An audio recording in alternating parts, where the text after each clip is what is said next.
For years, Australia has got the really old, run-down, clapped-out ships. The other cruise lines who are trying to bring in, let's call it a class-based system or a money-based system, it's the same thing. You have segregated a portion of the ship over. I think the Queen Anne was their last throw of the dice to see whether they could make some real money out of Cunard, because Cunard's been losing money for quite some time now. The Sail Away Uncensored Cruise Podcast. So, Bill, what was your very first cruise and when was it? I'll tell you what, it was in 1997, and I remember exactly because I was based out in Asia at the time, and it was one of those little cruise lines. It doesn't actually exist anymore. It was called Star Cruises, and those were in the days when Asia was booming, and they had more money than you could throw at, and they thought, right, okay, we're going to have the flashiest set of cruise ships that they can have. I think they had about 3 or 4 of them. And they spent so much money on these things. You know, you go on a cruise ship now like Seabourn or Regent or Crystal, and you think they're flashy. Well, in those days, because the Asian economy was doing so well, they had money to burn. And you went on there and you walked through and there was crystal chandeliers everywhere. And money was no object. You sat down at the main dining room and there were gold-plated plates everywhere. It was a fantastic time to be cruising, actually, in the late 90s. Unfortunately, that cruise ship's now gone, or that cruise line is now gone. It was a victim of COVID. It was. It was a victim of the pandemic. So when was the last time you went on her? The Star Cruises, probably about 2001, 2002. They specialized in doing round Asia. And they had some great little ships, only about 1,200 passengers on board, which is a nice little sweet spot. That, you know, if you were to say what's a good cruise ship size, something around there is actually pretty good. We feel the same because on that sort of size, you know, it's a good amount of passengers, but the ship isn't of a size where you're going to start losing facilities. There's usually a swimming pool, there's usually hot tubs and a good amount of bars and specialty restaurants, etc. But then when you decrease like below 700 or 800, let's say, that's when you start losing facilities on board. So we like a ship of around that size too. Since your first cruise, how has the cruise industry evolved? I don't know there's so much the industry. I think it's the ships have radically changed from what they were. I mean, you look at ships now and they're pretty much like a block of flats on a hull.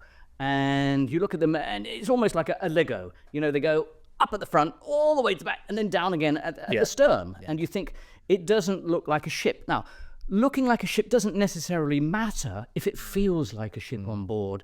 So I think there are probably 2 answers. That is, what's the feel of cruising in those days? How's that changed, and how's the ship changed? And probably they affect each other. Yeah.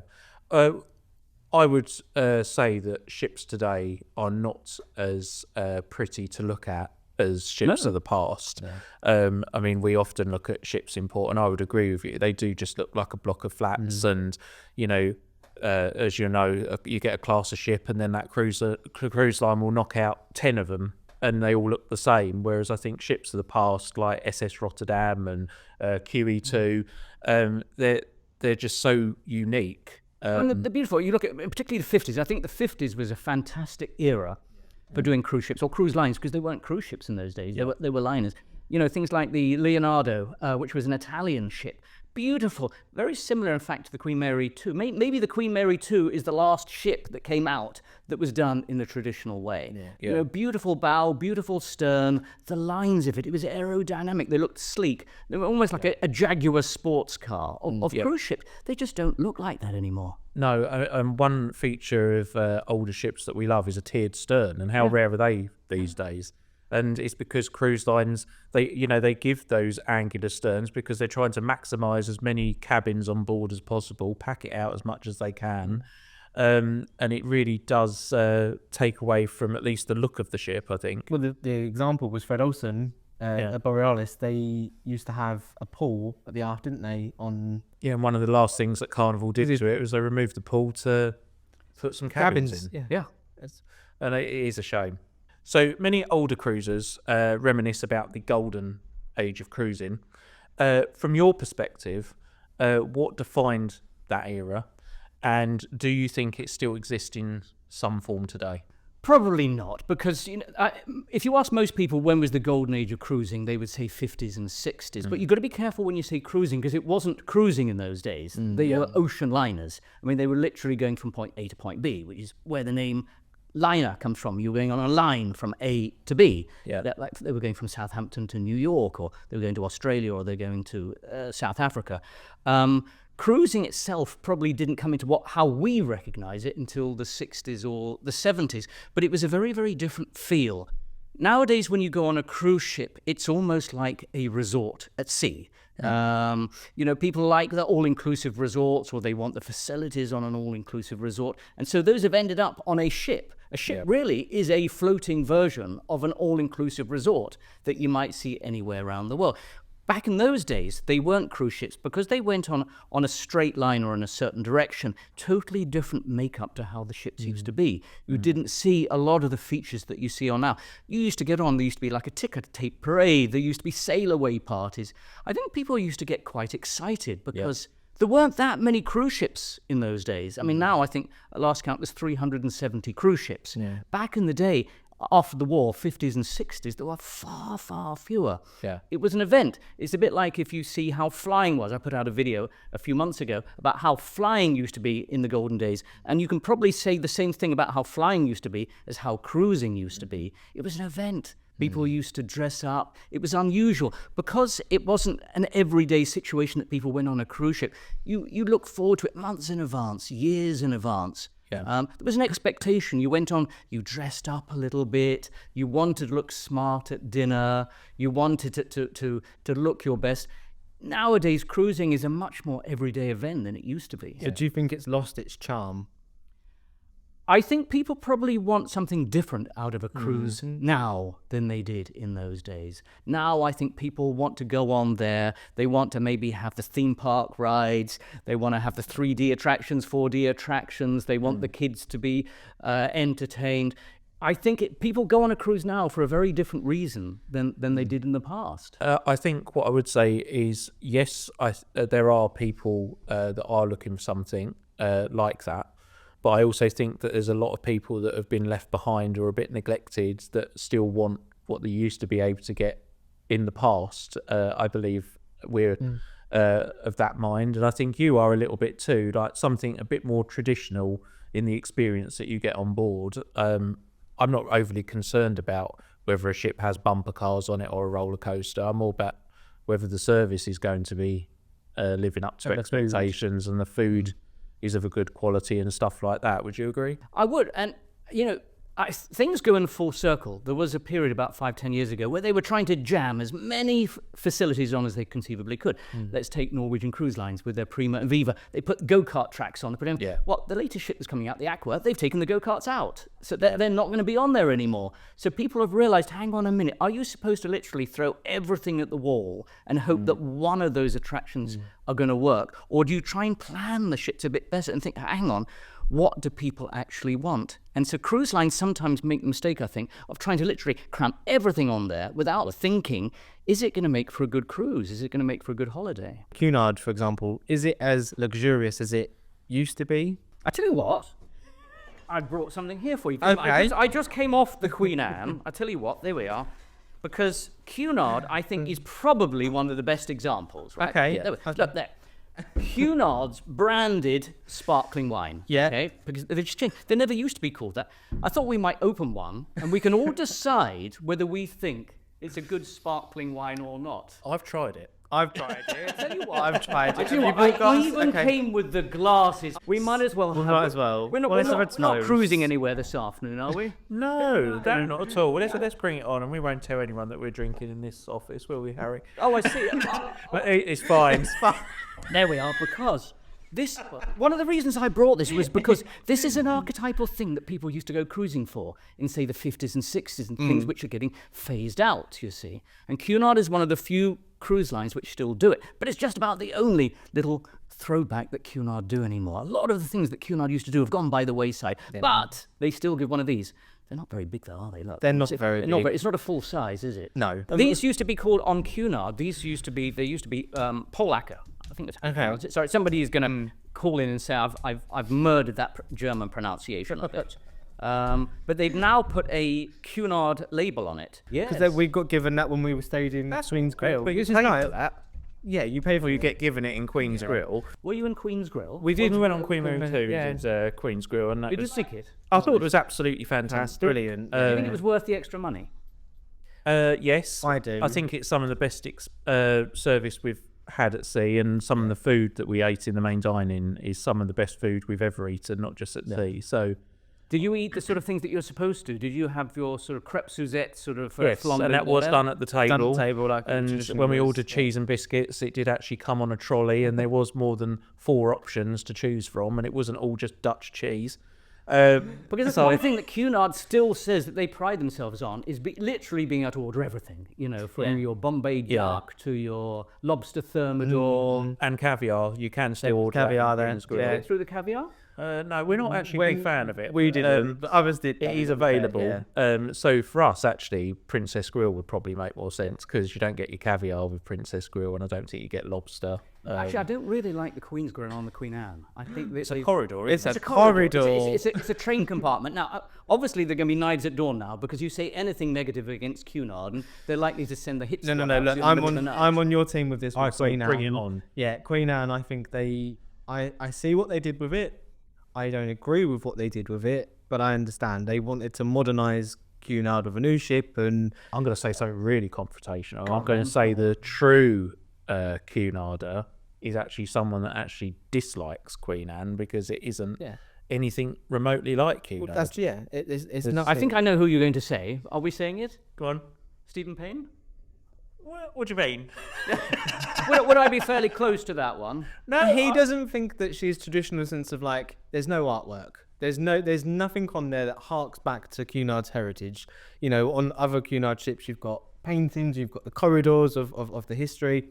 There's nothing like that on Queen Anne. And he mentioned that it's a shame that there wasn't anything there. But we feel that they've really missed an opportunity there to actually display Cunard's heritage and history around the ship in the way that they have on the other Cunard ships. But time will tell. I mean, we know that Queen Elizabeth is going in for an extensive refit in March, and Looking at those mock the But you know why? Because it's heading off to America, and they think that the Americans couldn't possibly get on the Queen Elizabeth without having a refit, which I think is a shame because I don't think that the Americans, you know, are thinking I wouldn't get on there without it being refit. I think Carnival Corporation has said, oh, we have to refit it for the Americans. I think the Americans are thinking, well, we don't necessarily need that. No, I agree. Hang on, here we go. Go for it. Are we ready? Go for it. Well, here we go. We can see sign of what a we quality think bottle. of Cunard sparkling wine. I think I know what I'm going to think of it already. Do you? But I'm going to save it until I've actually tasted it. There we go. That's a meaningful portion. Thank you very much. I'll tell you what, we'll go to Jay first. We'll start there. It's going to be a completely incoherent podcast by the end of this one. Oh, I'll yeah, tell you what, actually gonna be at least we will have no inhibitions at the end of this. We will be thinking. We will be saying exactly what we think by the end of this podcast. We might have to bleep some things out towards the end. What we're cheersing to? the revival of the golden era of cruising. There we are. There we go. A golden drink. Cheers. Cheers. Lovely. Right, here we go.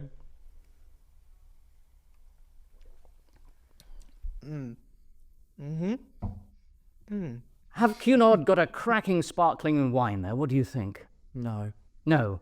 So Cunard is a bit of a confused brand because on some parts they're like want to be as British as possible because Americans love all the afternoon tea and our culture.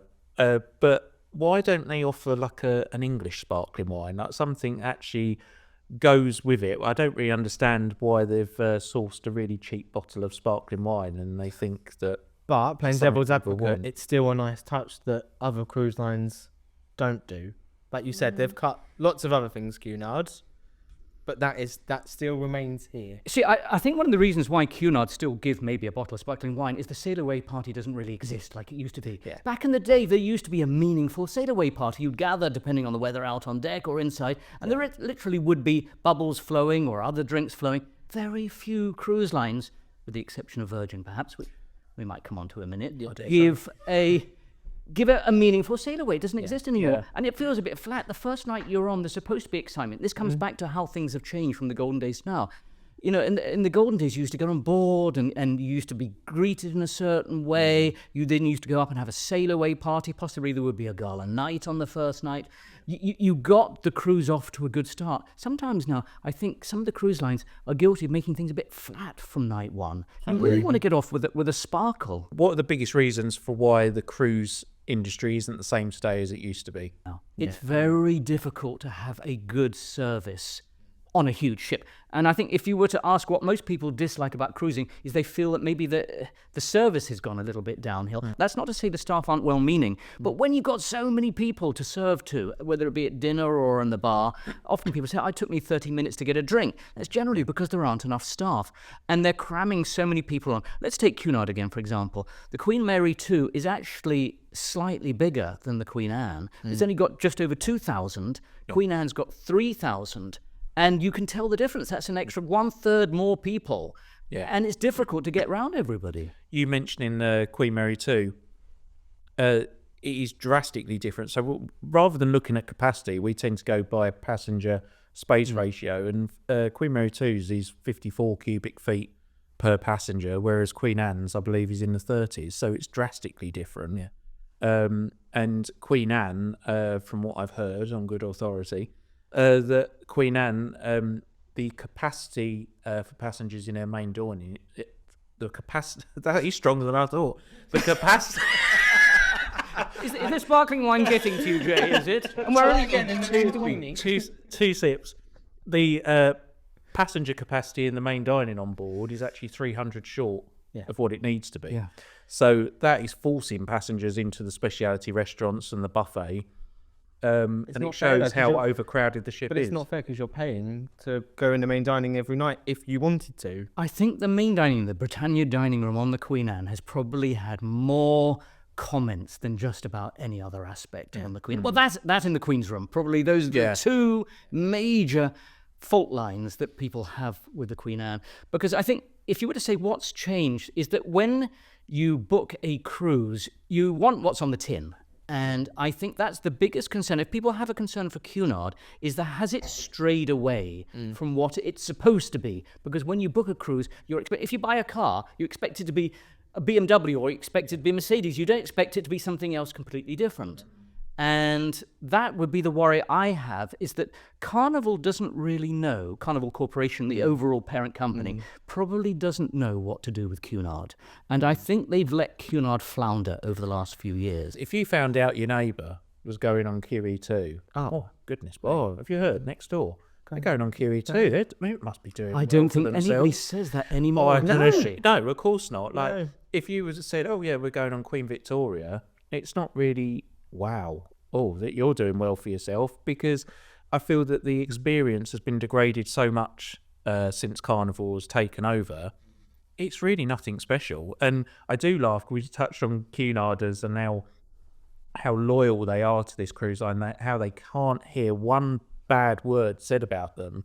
But the reality and the harsh truth of the matter is Cunard really isn't anything special nowadays. In fact, I think lines like Holland America and Celebrity and dare I say Virgin in certain areas, I do think actually excel Cunard. And this is a crying shame, because I'm actually a real Cunard fan. Yeah. Sometimes when I put out a video on Cunard, people think that I'm having a dig. I'm not. If I actually still like 75% of what Cunard's doing, but the 25% that's ebbing away, I think does make a difference. I agree. And when the experience isn't how it used to be, you think, why isn't it? And that's why I question what the parent company, Carnival Corporation, is doing about this, because they have a lot of ships, almost 100 ships in the Carnival brand, okay?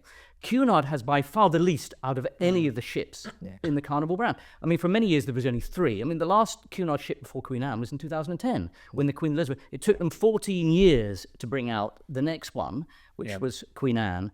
And I think it's because Carnival doesn't know what to do with it. A lot of Americans have never really tried Cunard. We think because in Britain, everybody knows Cunard, but around the world, it's far less known of a name. And a lot of Americans, because if you look at my viewing figures, are mostly 75% from America. So when I talk about Cunard, a lot of people look at me slightly quizzically, as if to say, well, that's a slightly whimsical, odd cruise. Or they have the wrong impression. They think it's all about afternoon teas or tea dances. A lot of people, particularly Americans, steer clear of Cunard because they think the dress code is going to be too worrying. And I think if I was Carnival Corporation, I would try to not rebrand, but sell Cunard in the right way, because I think they're losing potential customers, because outside of England, people think it's too snooty, they think it's too aloof, they think you've got to dress up, you've got to have a whole wardrobe to get on the ship. So that would be number one. Number two, I think it's make sure you haven't lost the essence of what Cunard is supposed to be. I think, if anything, the Carnival is dumbing down the brand, because there is a certain percentage out there that wants cruising to be done the traditional way. It's not to say everybody has to like that.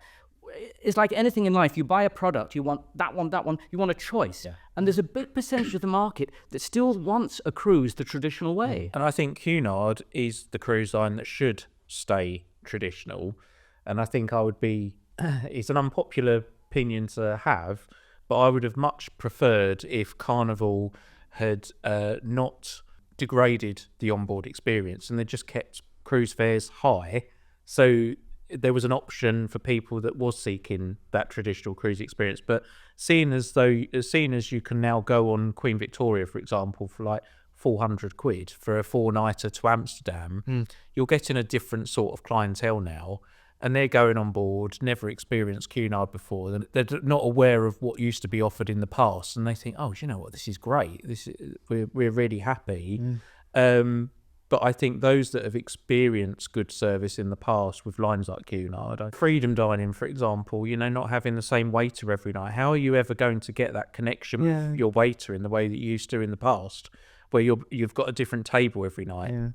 Just these sort of things has led to where Cunard and similar lines find themselves today. But it is a crying shame, because I think Cunard is losing passengers unnecessarily. I think people would like to be loyal to Cunard if they were getting what they expected, and I think other brands have benefited from this. Ambassador getting some clientele that they wouldn't ordinarily get, or Fred Olsen, or some of these other ones. Oceania is stealing a huge amount of business from Cunard, particularly in North America, because they got these new ships coming out. The Allura is coming later this year, and Americans are now going on that Oceania as opposed to Cunard, and so Cunard is hemorrhaging business. It's got to be quite careful, because Carnival, like a lot of American companies, is not gonna wait forever. No. And if the sums don't add up, I think the Queen Anne was their last throw of the dice to see whether they could make some real money out of Cunard, because Cunard's been losing money for quite some time now.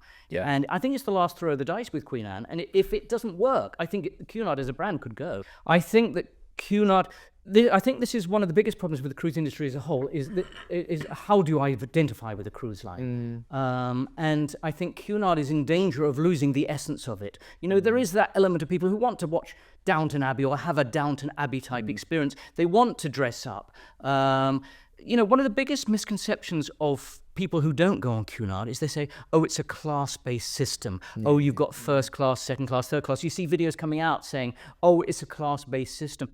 But that's, to me, is a very odd thing to say, because increasingly now, loads of cruise lines have a class-based system. That's what the Haven is. That's what the Retreat is. That's what Concierge is.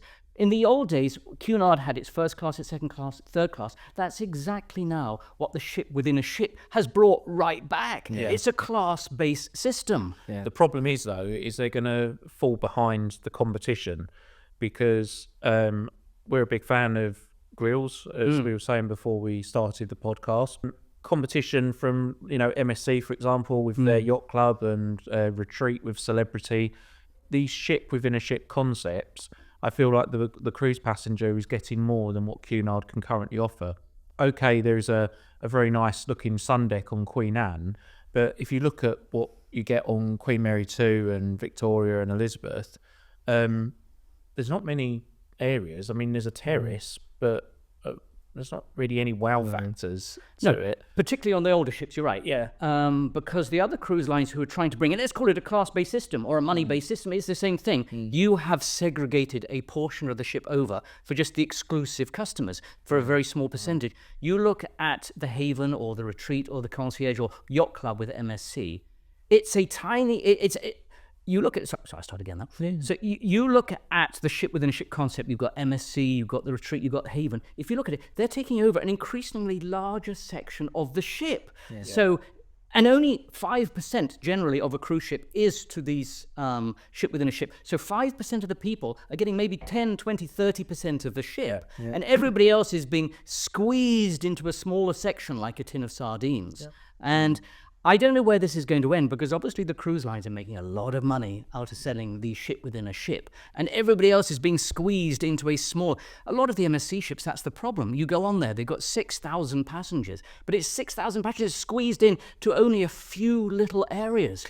That will keep going, because from what we've heard is that the suites and the top suites on ships, they sell out long before the cheapest grades of cabin on a ship.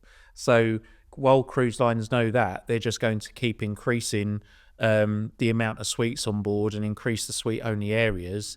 And it's dictated by competition. We've got MSC and Celebrity and NCL with their Haven, for example. You know, cruise lines are just going to be looking at increasing these areas further.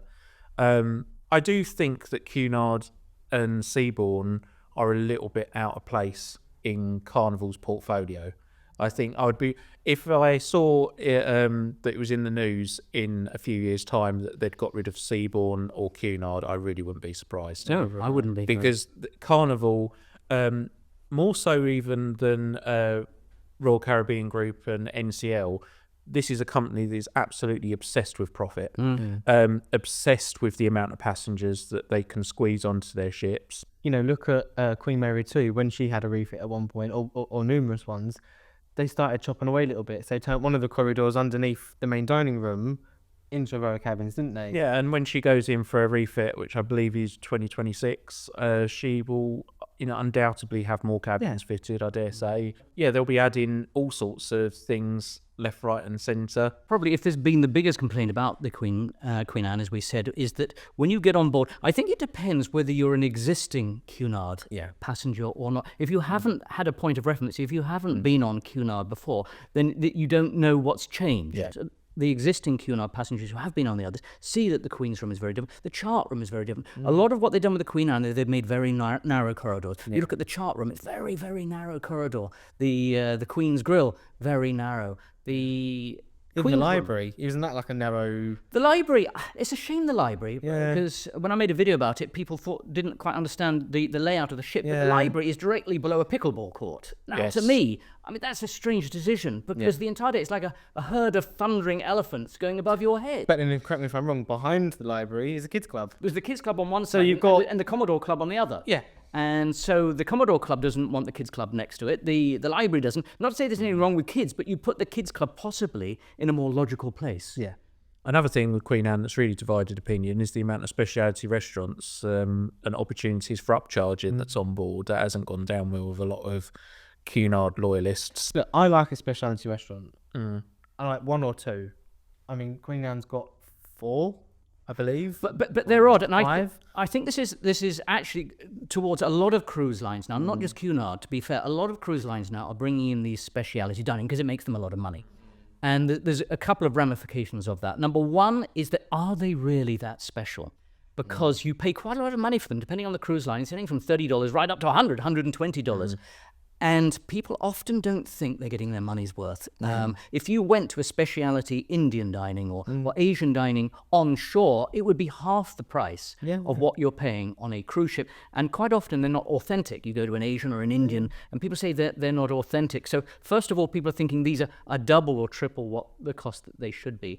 Also, they've put them in odd places. A lot of the ships now, they're putting these speciality where the buffet used to be, or it's an extension of the buffet. So they've chopped part of the buffet away and stuck a speciality dining there. I think the way I look at speciality restaurants is that they used to be at one point probably a better experience when it comes to quality of food. I think now It's just a different cuisine that you can have. Because, you know, in the main dining, they might not have a curry dish at night, but you can go to that restaurant that does a curry, or you can go to another one and have an Italian dish, or, you know, a nice bit of steak. It's just the choice. It's not about it being any better quality. But the problem I see with speciality dining is because the cruise lines are making money or hoping to make money, I think the biggest loser on this is going to be the main dining room. Yeah. Because now people say, you know, I wasn't happy with the main dining room, I better pay more for speciality dining. And because the main dining room, particularly if you go back 10, 20, 30, 40, 50 years, the main dining room was the big special dining room. It was the big wow. It's where you went for a gourmet meal, where you went for a special occasion. Because the older cruise ships didn't have many speciality dining. No. Maybe one if you were lucky, or two if you were lucky. The main dining room was supposed to be the best dining room. It was where you went to celebrate. And as years have gone by, it's been relegated now to almost the worst dining room. But with main dining, our theory is that, you know, when we go to main dining rooms now across, you know, cruise lines, we'll see more and more upcharge options on main dining menus. I fear that at some point in the future, I don't know what cruise line would do it first, but they would make main dining room chargeable. And I think they would do that because they'd get around it by saying, well, you can still have your 3 meals a day in the buffet. But if you want that elevated experience again, you're going to have to pay for it. As far as I'm concerned, like cruise lines that are slowly introducing upcharge options, it's really first brick out of the wall. Give it time. There'll be more and more options, and then it will be everything where it's an upcharge. I would wager upcharges are probably one of the top 5 of things which annoy people when you go on a cruise. Absolutely. I am the sort of cruiser that likes to know what I'm paying in the beginning and have a rough idea of what my bill is at the end of the cruise. But sometimes we'll budget. We'll say, oh, we'll do 2 specialty restaurants. I know how much they are. That's how much money we're going to take extra for the end of the bill, and we'll have, you know, we'll budget a certain amount for cocktails and stuff. Done. So would you go for a totally all-inclusive cruise line or a mostly... So you've paid it all up front, like an all-inclusive resort? I like that concept, but I think something like Virgin's idea or concept is a good one. So, for example, Dan and I aren't the biggest drinkers. I like a drink. Clearly. We've got another one right here, so about over in a minute. It'd be rude not to have it, even if it is awful. But I think, you know, Virgin, for example, giving soft drinks free to passengers is a concept that I can really get behind, because I really don't like going on cruise lines and being, you know, charged extra for soda bottled package. water and sodas and stuff like that. Just let people have soft drinks, and if they want alcohol, give them a bar tab. I think the bar tab idea is much better than a package concept, because people like us, for example, we don't usually take out a package because we're questioning whether we would actually get the value. And a lot of the Americanized lines, as I'm sure you'll appreciate, the drink package prices are absolutely absurd. Like, Americans are quite happy paying over $100 per person per day for drinks, but from the UK, that is scandalous. Most drinks packages, I think, to make the books balance, you have to drink between 10 to 14 drinks a day. Yeah. Now, and that's both of you, because you can't, only one of you can't have it. You've both got to have it. And particularly if it's a port-intensive cruise, you're going to think, I can't possibly have, well, I think some people do. I mean, you've seen from the videos, some people do have 10 to 15 drink, but I think you're hard pushed to have more that many, and then the numbers don't balance. Moving on to destinations, do you think that itineraries have got better or worse over the years? Oh, I think definitely better. There's way more cruise ports than there used to be now. The only problem is, when cruise ships get bigger, there's less ports that you can go into, which is why some of these smaller cruise lines are having a bit of a renaissance now. In the last 5 to 10 years, you've seen a few more smaller cruise lines becoming very popular, because you can go to these areas. Not to say...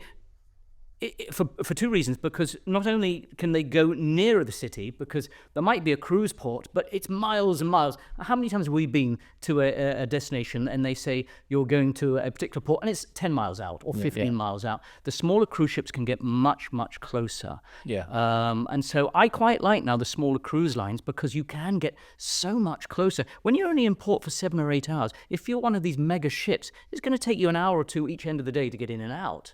But I think there are now more interesting ports being offered around the world. So I think that's an improvement. Yeah. For us, an area which I do think is a bit lazy from the cruise lines and a bit repetitive is the increase in mini cruises that we're seeing. Booze cruises. Yeah, they're becoming more and more frequent. It's either usually to Zeebrugge or Amsterdam or Rotterdam, or if you're lucky, Hamburg.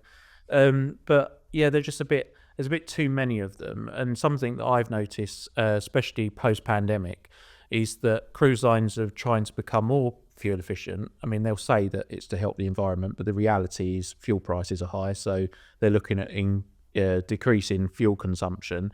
And, before the pandemic, it was quite easy to find a Mediterranean itinerary based out of Southampton for 2 weeks to the Mediterranean, and it would go as far as Livorno and Civitavecchia in Italy. And that is virtually impossible now. If you look at 2-week itineraries to the Mediterranean, they go as far as the south of France or the east coast of Spain, and that's it. I think it's possibly because they started Southampton first. So you waste 2 days getting there, 2 days getting back through the Bay of Biscay, which is, that's a roller coaster ride. I quite enjoy a rough sea, so I don't mind that. So when I see the Bay of Biscay on the itinerary, I'm quite happy about that. But it takes a long time to get there, particularly from the UK. Your dream cruise, just a click away. From luxury liners to no-fi cruises, supercruises.com makes booking simple and stress-free. Book now at supercruises.com and set sail on the trip of a lifetime. Get up to 10% off when using the code SAILAWAY10. Terms and conditions apply. Do you think technology on ships makes cruising better or less personal? I think we all want to be connected, don't we? And we all want to be able to check our phones, our messages, send our Instagrams out to annoy all our family members who aren't on the cruise. I'm sure everybody does that. Everybody says what an amazing cruise they're having, and then they send out the Instagram and social media just to annoy all their family members. I mean, we love technology, being young. We use Uber every week. We order stuff from Amazon. We order quite a lot from Deliveroo, I can assure you. So we are fine with technology. However, there's certain elements on cruise ships which we could just never get behind. The whole freedom dining that you get with P&O, for example, where when we went on Arvia, we were 157th in the queue when we just wanted to go to dinner. How long did that take you to get to the front of the queue? About 2 hours. And were you seething? Were you marching up and down, I very angry? I can tell you it wasn't worth it. I was expecting a very good meal after 2 hours, and it wasn't even very good. It was just, slop. Things like that. And I hear, I do particularly feel for older generations. So we've took my nan on the odd cruise. She's 86. And the amount of times, like, if she went to reception and asked how to do something, she's asked to refer to the app to do it through there, for example. I do think it's a bit inconsiderate. I remember just talking about what used to be, there used to be internet classes. I remember 10, 20 years ago, they were the most well-attended activity of the day. You get a sheet, what's on? There's chair aerobics, there's wildflower pressing, there's... I can honestly say I've never been to any of those. I've not been to chair aerobics. It's the highlight of any day on a Cunard cruise ship. It's generally about 10 o'clock in the morning, and there's about 5 people, and you've missed out. Oh, right. But there used to be technology classes where they used to tell you how to go online. It was the most well-attended class of the lot. I can imagine, but I just feel like it's more difficult. Like, even with the daily programs now, it's like go on the app. Whereas some people quite like to have the printed version in your cabin each night. Yeah. And so of course technology has improved, but I think there's still some that would rely on. I think some people still like some things that they can relate to. There used to be a few cruise lines still do it now. You used to have the morning show. Do you remember? You used to turn on the TV at about 7 or 8 o'clock in the morning, and the cruise director was sitting there looking very sickly and smiley and very fake probably, and pretending what an exciting day you were all going to have at sea. But it was something to do. You woke up in the morning, you turned the TV on, had a quick look at the webcam if you didn't have a window or you didn't have a balcony. Because in the old days, you see, that was the other thing, how ships have changed. Very few balconies back in the old days. Balconies have only just come in the last 10 or 15 years. You look at a cruise ship 20, 30 years ago, there were no balconies. Yeah. And so you turn on your TV. First thing you do is look at what the weather's like. The second thing is you look at this gormless cruise director who would be telling you what was happening during the day. But it put a smile on your face. Yeah. It got you off on the right direction. So which cruise tradition would you try and bring back if you could then? I'm trying not to sound like a fuddy-duddy, because there are parts about today's cruising I quite enjoy. I mean, I don't want to come across as somebody who thinks today's cruising is awful and yesterday's is brilliant, because I actually like cruising today. I mean, in answer to your question, some people think, oh, I'm harking back to the good old days. Actually, there's a lot about today's cruising I really like. I don't think that cruising has necessarily got worse. I think that cruise lines could be accused of dumbing down the experience. They're not giving what people really want. Obviously, a cruise line has to be commercially viable. It has to make money, but they're not always giving what people really want. And I think in the old days, you were more likely to get what you wanted because a cruise ship was a cruise ship. You went on there, you had your promenade deck, you did your morning thing, you had your afternoon tea, you knew what you were going to get. Yeah. Nowadays, I think a lot of cruise lines are just selling you what's commercially viable. So three elements off the top of my head, which we've seen cut from a lot of cruise lines in recent years.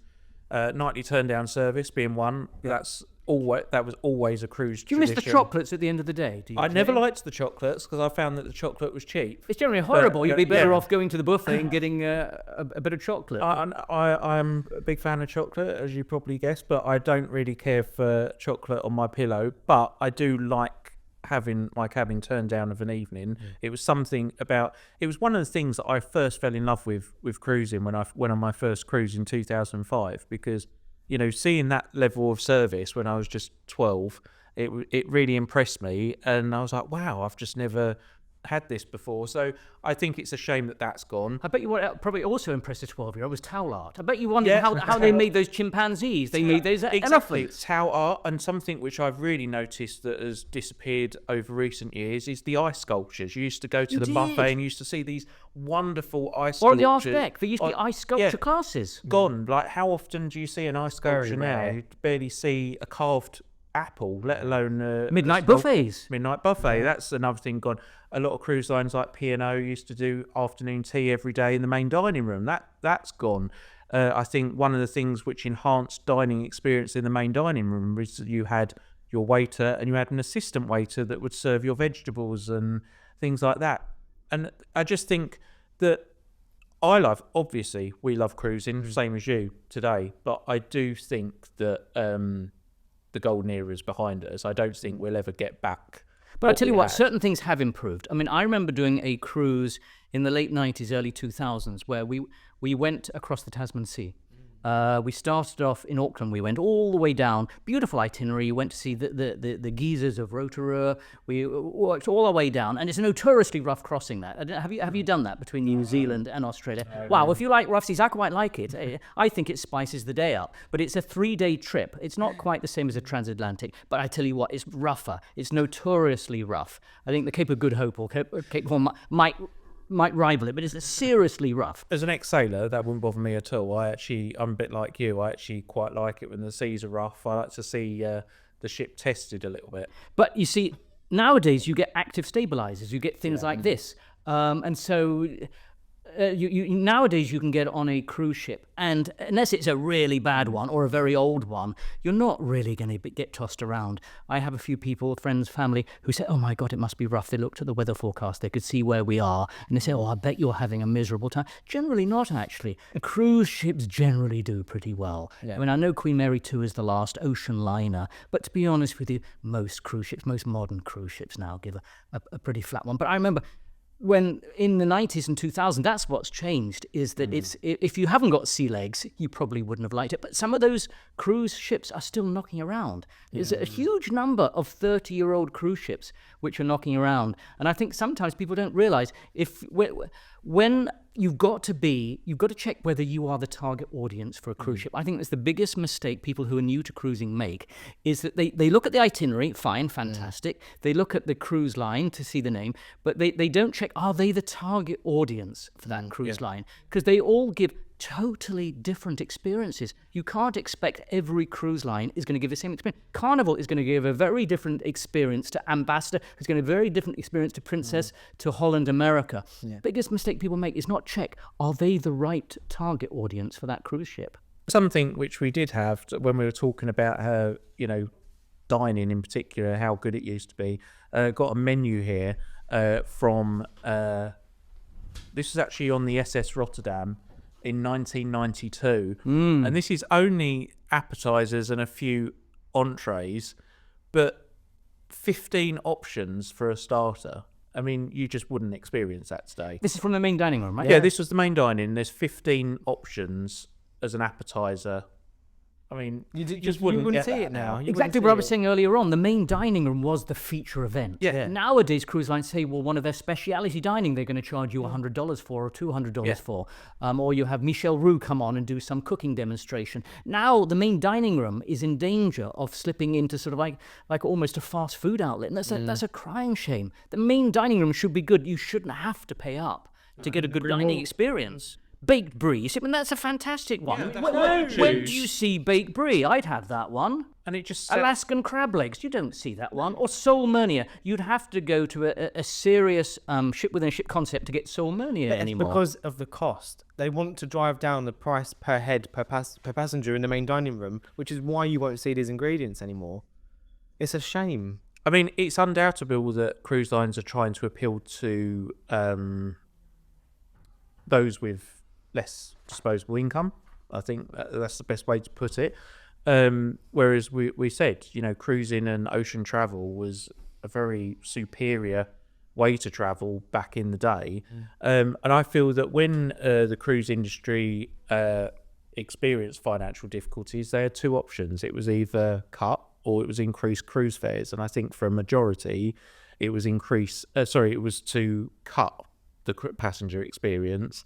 But naturally, the cruise fares have increased in line with inflation anyway. Absolutely. I think certain ships, when I go on a cruise ship, I want a well-designed cruise ship. I want a cruise ship that wows me. And I think a lot of the time, the problem is that I rarely get on a cruise ship which wows me.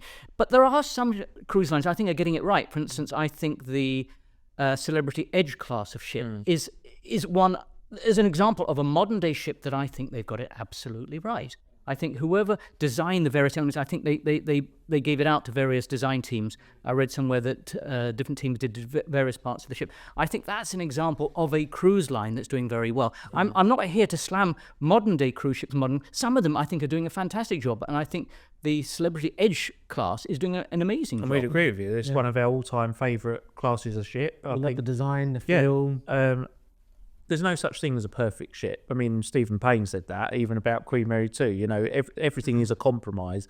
I absolutely love the Edge class ship. I wish there was a crow's nest on board, but It's my biggest pet peeve is the observation lounge, the crow's nest, is being phased out, or it's being put behind a firewall in the suites. So only the suites get it. And it's such a crying shame. When you're on a ship, you want to be able to look out. You want a commanding view. Yeah. And they're being done away with. I agree. And I love the Edge class ship. And there's lots of elements about it that I prefer over the Solstice class and the etc.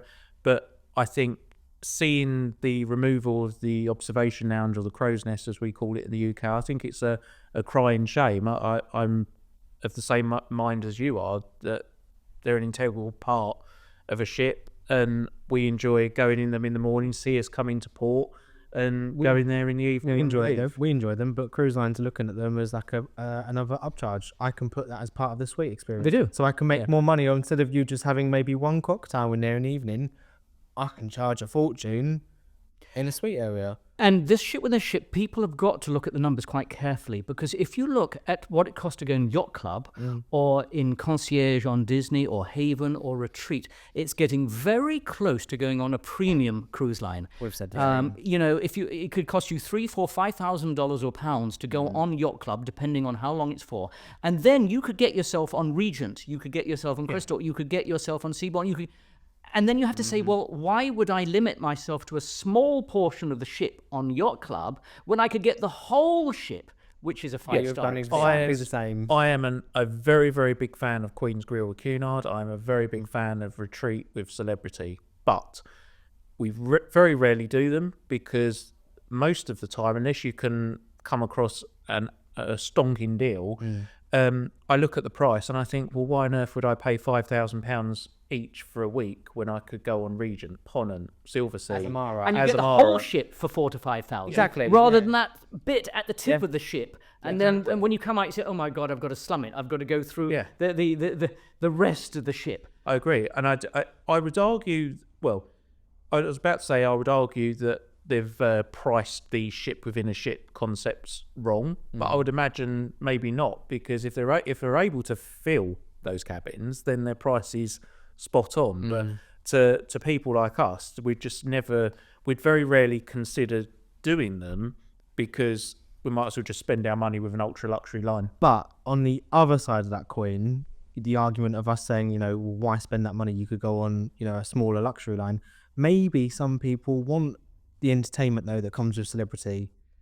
Do you know what I mean? Like you wouldn't have that level of entertainment on Azamara or Silverseat. Like you wouldn't have the big LED screens and the dancers, and you wouldn't have all of the atrium entertainment and all that. So it's, again, like you said, it's what you want from your cruise. But I mean, MSC, for example, when we will not cruise with MSC unless we have sanctuary in MSC Yacht Club. We've even told MSC this. I think MSC Yacht Club is actually pretty decent. We've experienced it a couple of times. Far from perfect, but I just could not stand being in with the masses.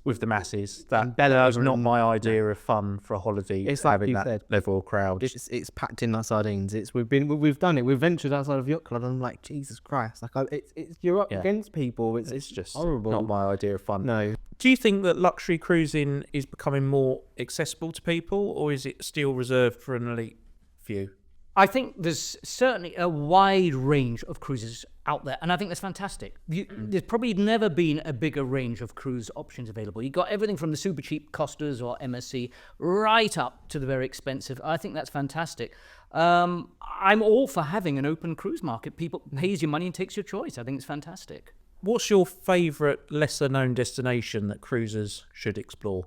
Some of them aren't available anymore. I tell you what, it used to be fantastic sailing to St. Petersburg in Russia. And since the Ukraine war, you can't do that. I don't know if you've done that one before. I have, and it was interesting because we asked a similar question to Simon Calder, who we interviewed just before Christmas, and he said exactly the same. He said Petersburg is one of those ports that I've been to, and I wish that I could go back there with Dan. Some of the palaces, you generally went for an overnighter, and you could see any number of palaces on day one and day two, and it was a fantastic stop because you dock right down in the centre. You can literally walk off, because that's the port that I like, is you can walk off. I hate being now so many cruise ports now because of the size of ships. You're miles out. It's not so easy just to walk in and out anymore.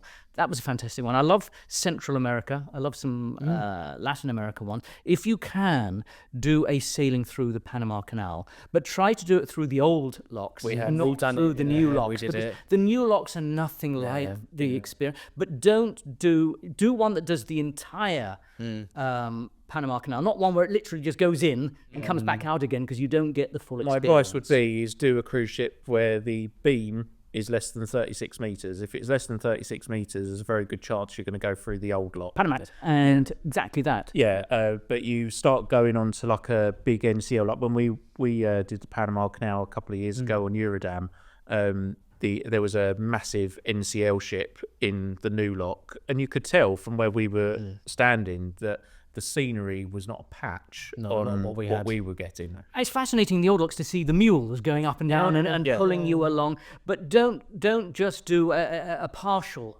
transit. Do the full thing, because it makes such a difference going through the Gatun Lakes all the way through to the Pacific and then out to the other side. And then you go down. I mean, I've done both north and south down to Ecuador and Peru. Very nice. That's a fantastic cruising area. You go to some really different places down there.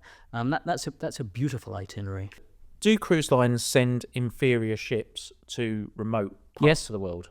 Absolutely. And I feel so sorry for those who are cruising around Australia. For years, Australia has got the really old, run-down, clapped-out ships. Because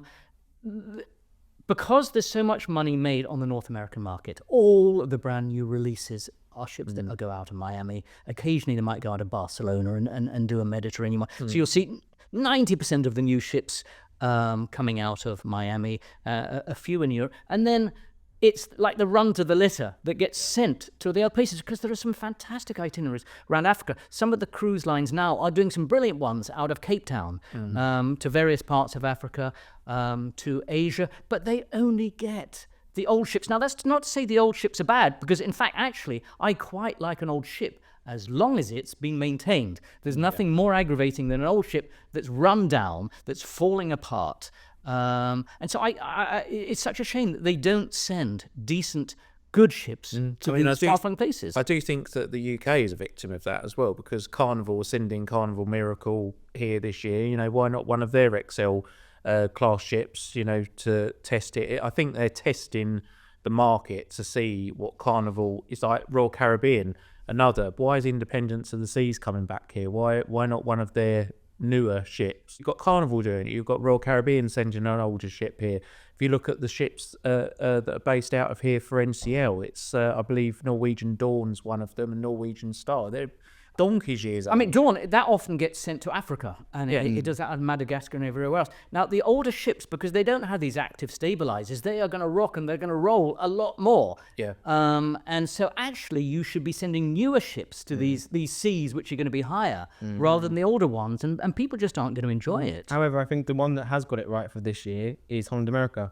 Putting Staten Down out of Dover, testing the market. I That's think an interesting one, Dover. There's not It many is- that go out of Dover. No, but I think they're just testing the market. But I think they've used the right ship. They could have used one of their old ones, like Eurodam or something. But they've used one of their newer ones. I tell you what, the whole subject of Holland America with their Pinnacle class of ships is an interesting one. You look at these Pinnacle class ships, because Queen Anne is a Pinnacle class ship, as we know, but in Holland America started it off. They had 3 first, and then it went to Cunard, and we were on Rotterdam just a couple of months ago, like you were on, I think, was it about a year ago? You were on Rotterdam? Yeah. And it's very interesting to walk through the 2 ships. We did them just 4 weeks apart. So we were on Rotterdam, 4 weeks later we were on the Queen Anne.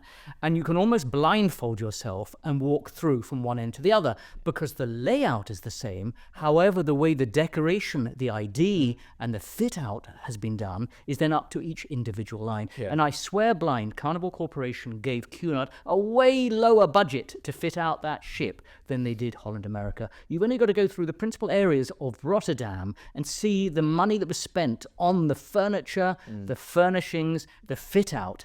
And it's not fair, because people then complain that the Queen Anne doesn't look quite as special. It doesn't look quite as nice as the earlier Cunard ship. It's because I don't think that Carnival gave them the same budget. I think that Cunard would have been more special if the ships within that fleet were all bespoke, a bit like Queen Mary 2. But you've got 2 signature class cruise ships in Victoria and Elizabeth, and then you've got Pinnacle class for Queen Anne. And, you know, when you've got multiple ships sailing around the world, which are absolutely identical in terms of layout, they don't feel as special. But it makes sense to Carnival and other lines to do this, because 10%, around about that, 10% of a new build cost is just the design of the ship. Fincantieri is building a lot of the world's ships, and so it's actually a fascinating. I've never done. Have you been to Fincantieri shipyard? I haven't. It'd be a fascinating trip. Actually, we should go on. We should go on a trip to go to Venice and go around the Fincantieri I would love shipyard. to have a look, actually. But you know, it's a natural comparison, actually, Holland America with Cunard, because it should, on paper, have the same demographic. The people who are interested in Holland America should be the same ones who are interested in Cunard. It's roughly the same age group. They've got roughly the same interests, but their offering is so different to each other. I actually think Holland America offers better value for money. I think they offer a better service. You know, I think Holland America is better than Cunard from our experience. You got married on Holland America, didn't you? We did. We got married on Staten Down. Holland America, for what they charge, offer very good value for money, and I think that more Brits need to consider them as a viable option. I think they are very under-considered. We touched on ship layouts. How have they changed over the years? I think that the promenade deck is probably the biggest, one of the biggest issues that people have. People, when you went cruising, you used to go and walk. You know, it used to be part of an afternoon thing or a morning thing. I still like going on a promenade walk. I still like going and taking a few steps. That's pretty much gone. Strangely enough, Virgin have actually done a pretty good job with their promenade deck. You know, I didn't expect that. You wouldn't think Virgin would have, and they've actually got it in a couple of places, right at the top and also down at the bottom. They got nice wide promenade decks. But that's changed. The observation lounge used to be a thing that's gone. Well, not gone, but it's not very accessible anymore. It's a different feeling now. You feel like you're on a resort now compared to what it used to be. Quick fire questions to end on. Favorite cruise line? Celebrity Edge class of ships, and one we put out a video a couple of months ago on Azamara. I really like Azamara. We do too. Your favourite cruise destination? Greece or Latin America? Mega ship or small ship? Small ship. Best cruise line for value? We can't beat Costa or MSC. I mean, they are good value for money. Do I like them? Not particularly. Port day or sea day? My wife would say sea, I would say port. Shore excursion or explore independently? Definitely independently. Formal night, love it or skip it? Love it. Mediterranean or Caribbean? Mediterranean. Are cruise vloggers influencers or marketers? Golly, you've thrown a petrol bomb at me over that one, haven't you? Talk about an incendiary question. I think there's a lot of people out there who quite rightly are doing it for a living and they need to make money. I have no issue with vloggers having to pay their bills because cruising is actually really expensive. Yeah. I have no issue with people making money as long as they declare it. When you see a video, you've absolutely got to say whether you were paid to go on that cruise line. I mean, I know people do say it and they say, oh, but it hasn't influenced me in any way. Possibly yes, possibly no. But they absolutely need to declare it. Absolutely. Bill? I agree. Thank you very much. The Sail Away Uncensored Cruise podcast.